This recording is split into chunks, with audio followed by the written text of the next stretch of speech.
조코딩 촬영된 것들을 쭉 보면서 느낀 게, 저도 이제 산업체 출신인데 산업체 때 이제 SI, SM 업체에 있었어요. 그래서 그걸 보면서 어떻게 이렇게 잘 알지? 혹시 이게 조코딩님의 경험담인가? 라는 생각이 들었는데 정말로 경험담인 건가요? 일부 당연히 포함은 돼 있는데 어떻게 보면 다행이었던 게 이제 LG CNS가 한 을 정도 위치예요. 그러니까 갑을, 병정 이런 구조는 직접 봤는데 제가 한 을 정도여서 병정 쪽에 계신 분들은 그냥 보기만 했죠. 제가 겪어본 거라기보다는. 그래서 어떤 건지는 이제 좀 눈으로 보고 어떻게 갑을 관계가 있었나를 이제 좀 경험은 하긴 했는데, 더 세부적인 스토리는 제가 본 것 플러스 구글링으로 다른 분들의 사례를 찾은 것 플러스 인터뷰한 거 이런 것들을 모아서 만들었습니다. 조코딩님의 역할이 영상에서 어찌 보면 혹시 아직도 조코딩 드라마, 웹드라마 영상을 못 보신 분이 계실 수도 있다 보니 조코딩님이 한번 조코딩 웹드라마를 한번 소개해 주시겠어요? 조코딩 웹드라마는 문과생 주인공 친구가 이제 취업난에 힘들어하다가 이제 6개월짜리 부트캠프를 통해서 수료를 하고 개발자로 취업을 하는데, 이제 그 SI 기업으로 취업을 하게 되면서 겪는 일들을 다룬 드라마입니다. 진짜 재밌습니다. 여러분들 막 그런 거 되게 궁금해 하시잖아요. 다른 사람들의 경험담, 전형적인 SI 업체에 가게 됐을 때 볼 수 있는 환경을 정말 실사로 다루신 것 같아요. 물론 요새는 환경도 더 나아지고 뭐 이제 라꾸라꾸해서 자지 않는 그런 SI 업체들도 되게 많이 생기고 있는 걸로 알고 있는데, 실제로 저렇게 일을 하겠구나, 저런 경험들을 하겠구나, 재미 요소와 더불어 그런 경험들도 간접적으로 하실 수 있다. 그리고 제가 1화에 나오거든요. 궁금하신 분들은 한번 찾아보세요. 그 대사도 있는 중요한 역할을 하셨죠. 네. 진짜 중요한 대사입니다. 맞추시는 분한테는 기분 좋으신 걸로. 네. 어떻게 이렇게 다양한 컨텐츠를 준비하시는지가 진짜 너무 궁금해요. 이거 어떻게 주제를 선정하시는 거예요? 코딩 채널 영상들은 가장 주요 지표로 보는 게 조회수를 높이는 게 좀 중요하기 때문에 시의적절한 거. 그래서 최근에 시작한 것도 뉴스가 아무래도 요즘 소식들이 궁금해 하시는 분들이 많으실 거고, 좀 요즘 트렌드를 파악하려는 분들이 많으실 테니까 최신 뉴스들을 좀 다루고 있고요. 그거 외적으로도 뭐 강의적인 측면에서도 뭐 NFT에 관심이 엄청 쏠렸다 하면 NFT 강의를 준비해서 내고, 뭐 AI에 관심 쏠렸다 하면 AI 준비해서 내고, 이런 식으로 좀 많은 분들이 관심을 가진 주제를 중심으로 좀 준비를 하게 되는 것 같습니다. 신기술을 다루게 되면은 핫해지는 거, 조회수도 많이 나오고 이럴 수도 있겠지만, 어떻게 보면 또 너무 기술만 다루면은 조회수가 오히려 안 나올 수 있잖아요. 제 영상 항상 볼 때마다 흥미 요소들이 무언가 하나하나씩 섞이는 것 같아서, 이러한 아이디어 같은 거는 혼자 다 짜시는 건지. 원래는 좀 혼자 짜다가 최근에 PD님을 모셨습니다. 쇼츠 영상들을 중심으로 좀 준비를 하고 있는데, PD님과 함께 기획해서 나온 것들이 이제 많이 나올 수 있을 것 같습니다. 아이디어도 이제 같이 짜실 거고 되게 팀플을 이제 하게 되실 텐데, 팀이 있더라도 힘든 건 계속 생길 수가 있잖아요. 근데 이런 것들을 뭔가 계속 유지할 수 있는 원동력이 어떤 건지 궁금합니다. 가장 힘이 되는 거는 응원의 댓글들이 꽤 많이 달리는 편입니다. 물론 악플도 있지만 이걸로 도움이 많이 됐다라고 남겨주시는 분들의 댓글이 진짜 힘이 많이 됩니다. 더 자극을 받아서 그러면 이분들을 위한 영상을 준비하겠다라는 생각이 더 들기도 하고요. 또 좋은 컨텐츠가 나올수록 수익도 무시할 수 없는 부분이기 때문에 수익적인 부분에서도 동기부여가 많이 되고 있습니다. 아까 주제를 선정할 때 시의성을 되게 많이 신경 쓰신다고 했는데, 요새 개발 시장, 뭐 개발 시장으로 하기도 좀 뭐하죠? 요새 스타트업 아니면 그냥 투자 시장, 경제 모두 다 완전히 그냥 아이스에이지잖아요. 이거에 대해서는 어떻게 바라보고 계신지.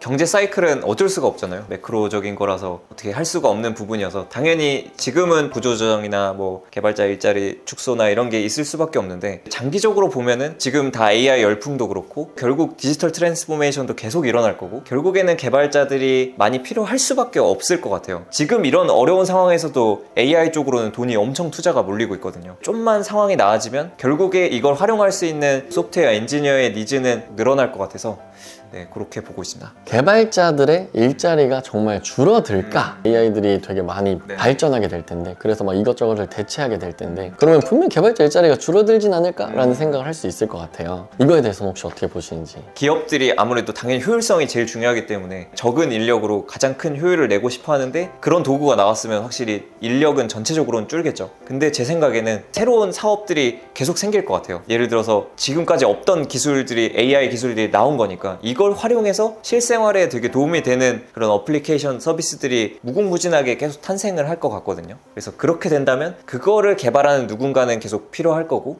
그러다 보면 아까의 연장선일 수 있는데 인원 전체적으로는 좀 줄 수 있어도 그 해당하는 제품들 군이 늘어나고 혹은 그냥 개인들이 사업을 함에 있어서 그 난이도 문턱이 되게 낮아져서 개인 1인 개발자들도 많이 늘어날 것 같고 뭐 이런 식으로 계속 일자리는 무한하게 생기지 않을까 싶습니다. 결국에는 개발자들이 많이 필요할 수밖에 없을 것 같아요. AI 대비는 많이 핫하진 않지만 그래도 좀 떠오르는 것 같은 게 크로스 플랫폼. 이걸 리액트 네이티브 공부해야 되냐 플러터 공부해야 되냐, 이거에 대해서는 혹시 어떻게 생각하시는지. 개인적으로는 사실 플러터를 제가 안 써봤어요. 어떨지를 제가 모르겠어서. 근데 리액트 네이티브를 써봤을 때는 그래도 리액트를 아신다면 좀 쉽게 접근도 할 수 있는 부분도 있고 언어도 새로운 거 안 배워도 되고 그냥 자바스크립트로 할 수 있어서 그냥 접근성이 좋아서 리액트 네이티브가 좋지 않을까라는 그냥 개인적인 생각이 있습니다. 플러터 또한 여러 가지 정보를 찾아봤었을 때 굉장히 업그레이드가 빨리 되고 있는 것 같아요. 특히나 플러터 같은 경우에는 구글에서 공식적으로 이제 만든 거다 보니까 아직까지도 사실 리액트 네이티브는 정식 1.0 버전 릴리즈가 안 됐잖아요. 근데 플러터는 진짜 너무 빨리 업그레이드가 되고 속도 측면도 계속 업그레이드되고 이러고 있다고 해서 저는 그냥 그런 상상을 해봐요. 그 안드로이드에서 자바 언어를 쓰고 있다가 오라클이랑 이제 소송이 걸리면서 코틀린이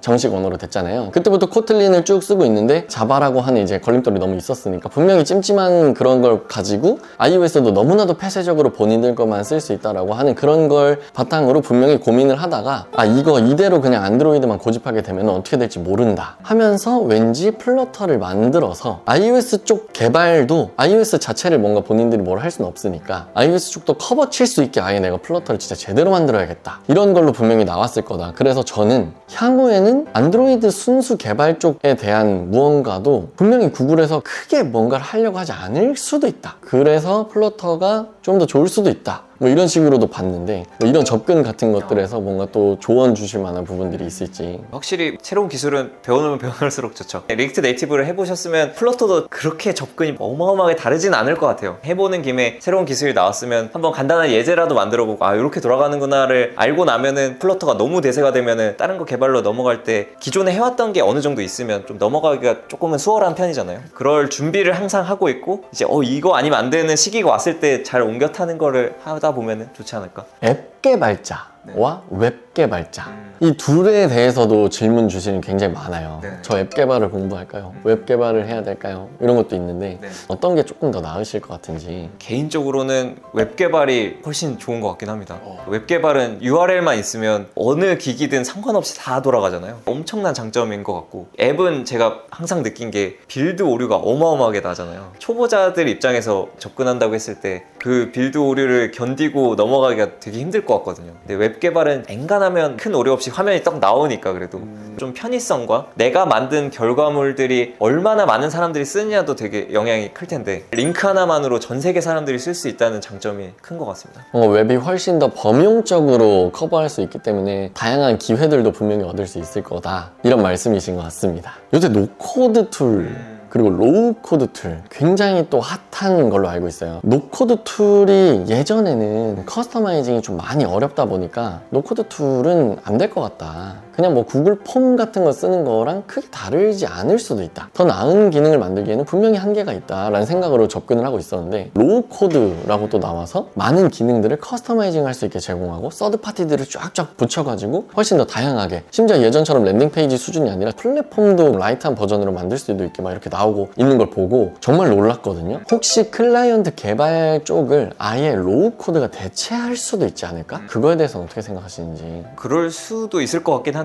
제일 유리한 사람은 클라이언트 개발을 아는 사람들이 새로운 흐름이 나오더라도 좀 빨리 적응할 수 있지 않을까 라는 생각이 들기도 합니다. 저도 확실히 버블을 최근에 배워 써봤는데 되게 잘 되더라고요. 노코드 툴 중에 뭔가 정말 강력한 게 나와서 시장을 지배하는 게 나온다면 그 파이도 꽤 커질 것 같다라는 생각이 들긴 했습니다. 많은 로우 코드 툴들 제가 봤을 때 좀 커스터마이징이 용이해서 추후에 업그레이드를 하더라도 쓸 수 있을 것 같다라고 하는 것들은 외국 거밖에 없는 것 같다라고 느끼고 있었어가지고 그래도 한국 거 중에서 커스터마이징이 되게 용이하고 사용하기 좋은 게 있다면 대한민국에서 그게 유명해질 수 있게 나왔으면 참 좋겠네요.